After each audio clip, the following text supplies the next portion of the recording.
Mr. Contest Chair, fellow Toastmasters, and welcome guests. My wish for all of you is that you cry more often. I want you to feel the full extent of the shame, frustration, fear, and sadness that can bring you to tears. Not because I'm a sadist, or because I don't like you, but because I believe that only by feeling these emotions fully can we fully release them. I believe that crying is good for you. There's a Jewish proverb that goes, "What soap is to the body, tears are to the soul." Tears are cleansing, healing, and yet our society often discourages us from crying. I'd like to elaborate on this idea by presenting 3 benefits of crying, as well as a few examples of how our society often quashes this most natural expression. Benefit number 1, crying reduces stress.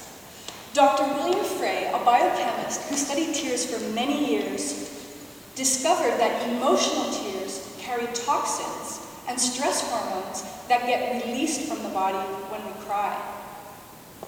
This might explain why most of us, in fact almost 90% of all people researched, reported that they feel better after crying.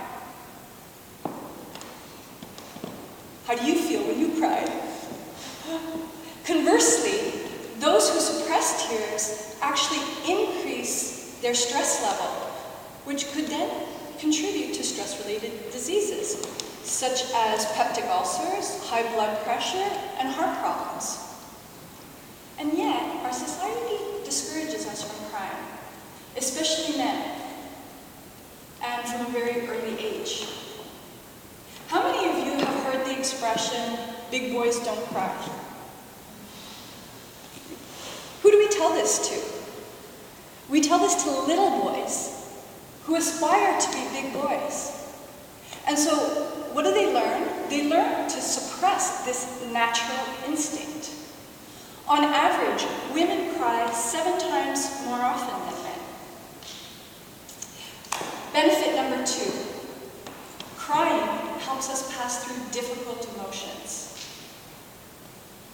Our society is uncomfortable with expressions of grief. And I'd like to give you an example from my own life. My grandmother was in her 90s when she lost her youngest daughter, my aunt, suddenly to an aneurysm. She told me once how a friend had said to her that at least my aunt didn't suffer. Well, I could tell how that remark really upset my grandmother. Her eyes welled up, her voice broke, and she said to me, "Yeah, but she's still gone." Imagine, not even at the death of her own daughter was she given the space to grieve. Many of you probably have heard that there are 5 stages to loss or grief. These are denial, anger, bargaining, depression, and finally acceptance. But you won't get to acceptance if you don't first feel your denial, feel your anger, feel your depression. In her article entitled "The Health Benefits of Crying," health journalist Natasha Mann wrote that deep crying is generally thought to be good for us because it helps us expose and express deep emotions, and then they can be dealt with. In the same article, Professor Gail Kinman expressed the Freudian theory that it's beneficial to let your feelings out. Otherwise, they fester inside and could create psychological and physical problems. Benefit number 3, crying builds community. Our society tells us to keep a stiff upper lip, put on a brave face. Some children are told, "Stop crying, or I'll give you something to cry about." We're taught that crying is weak,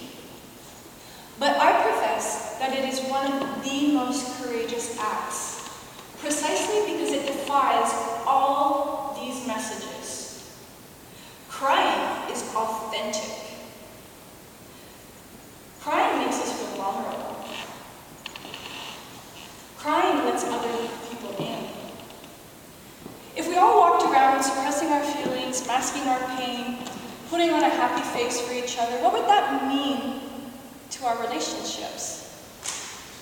How could we know if our friends needed help? How could our neighbors know if we might need help? Recently, the world lost one of its most beloved clowns, Robin Williams, and many people were shocked to discover the pain that sat behind his mask. When you cry, you open the doors for others to console you, to help you, to let you know that they understand, because possibly they feel the same way. When you cry, you open the other door. You open the door to trust, to communication, to real relationships, and to community. Fellow Toastmasters and most welcome guests, if you're someone who suppresses your tears, my wish for you is that you cry more often. It will reduce your stress, it will help you pass through difficult emotions, and it will help us create communities that are brave, authentic, and caring. Mr. Chair.